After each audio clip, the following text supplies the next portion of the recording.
Hi, and welcome to Crosssite Threat Simulator. I'll be demonstrating how a breach and attack simulation platform such as Crosssite's Threat Simulator can be utilized to assess the security prevention capabilities of a web application firewall, such as Microsoft's Azure WAF. The OWASP Top 10 is a continuously updated report by security professionals around the world outlining the security concerns for web application security, focusing on the 10 most critical risks. The report represents vulnerabilities gathered from thousands of organizations and encompasses over 100,000 production applications. These vulnerabilities are selected by prevalence of data and estimates on exploitability, detectability, and potential impact to a given web application. Cross-site scripting vulnerabilities occur when a web application allows users to add custom code into a website that can be viewed and executed by other users. As an example, this vulnerability can be exploited to run malicious JavaScript code on a victim's browser if a website allowed code to be injected into a database, which is later accessed by a victim. To demonstrate this cross-site scripting attack in real time, I will demonstrate a simple bookstore application running in Azure on Nginx with a MySQL backend. The key elements that are required here include the Azure gateway, associated listeners on ports 80 and 443, and a WAF bound to the application gateway, which is currently in detection-only mode and assigned to the OWASP 3.1 default rule set. So here we have a mock-up bookstore that accepts input of new fields and allows anyone to view an entry based upon the book ID. After entering some legitimate data, let's perform a lookup of that record in the MySQL database. And the data is viewable as expected. This time, let's enter some malicious data that includes an embedded JavaScript code into one of the fields to demonstrate a persistent cross-site scripting attack. For this example, I'll be utilizing a JavaScript function to redirect the victim automatically to a mock-up website that shows a ransom dialog. After performing the lookup, the user will be redirected to that ransom dialog. And there we have it. The malicious code was successfully parsed and executed by the browser. This was essentially a result of insufficient input validation in the application itself, and also a deliberate misconfiguration on the WAF that did not prevent the malicious input from being executed successfully. Let's take a look at the Azure firewall logs to determine if it detected this attack. Looks like it did. However, rather than detecting it as a cross-site scripting attack, it also detected it as an SQL injection attack, which is somewhat understandable since the input was part of an SQL statement. Now, let's take a look at the rule set to see what else can be blocked using Azure WAF.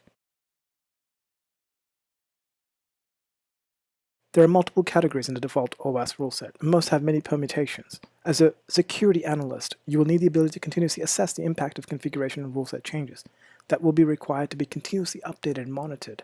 This is where Crosssite's Threat Simulator provides significant value and can be utilized to continuously assess the security posture of a web application firewall. For this assessment demo, I'll be inserting a Linux-based VM into the Azure backend pool to be the agent that will be simulating the web server and communicating to an emulated client simulation, which will now be referred to as the dark cloud.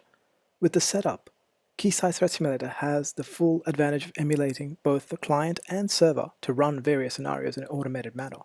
Running the agent software for Threat Simulator is fairly straightforward. You have the option of using the Azure ARM template or downloading a bash script that can run on various Linux-based operating systems, such as Ubuntu or CentOS. Once the agent software is successfully installed on a target VM, it will appear in the topology diagram with the name you provide. Clicking on it will reveal the status and additional information such as the public IP address that's reported. Then you can configure the additional properties so it can run behind a load balancer, and this is done by specifying the host name, target name, and the port.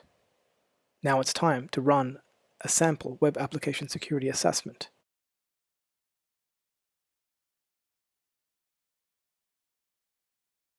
There are two primary choices: a sample assessment called a demo web application security assessment consisting of 11 audits, or a much more extensive assessment called web application security with over 1,000 audits. In the interest of time, I will select the demo assessment to determine how many the Azure WAF can detect and prevent out of the 11. Let's run the assessment by creating a new scenario. Let's also make sure the mode of the Azure WAF is now in prevention mode and that all rule sets are enabled.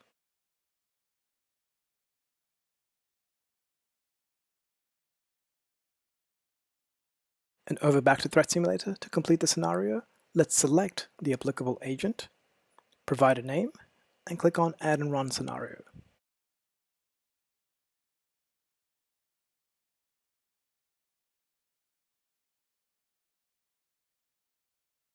And there we have it. 2 audits have failed out of the 11.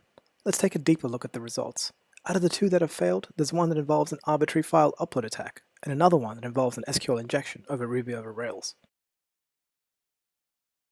Taking a look at the recommendations, we can see the specific Azure rule sets that were supposed to also block these attacks.